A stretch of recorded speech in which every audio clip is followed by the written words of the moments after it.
పిల్లలు ఉన్నారా?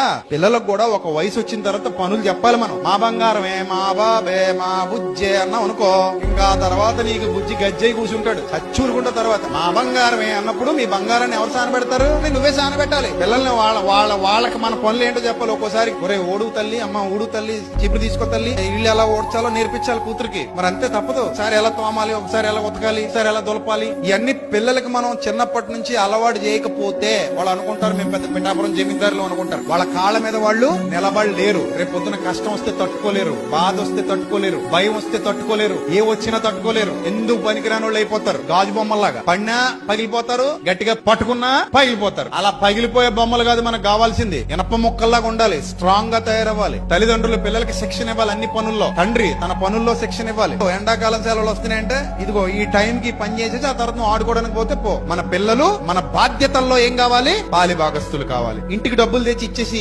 వాడేసుకోండి అనడం కాదు. ఆ డబ్బు ఎలా వస్తుందో కూడా పిల్లలకి చెప్పాలి. అది ఎలా ఖర్చు పెట్టాలో నేర్పించాలి. అది ఎంత కష్టపడితే వస్తుందో చెప్పాలి. మన కుటుంబం ఎలా నడుస్తుందో చెప్పాలి. వాళ్ళ విషయంలో ఎందుకంత తాపత్రయపడుతున్నాం?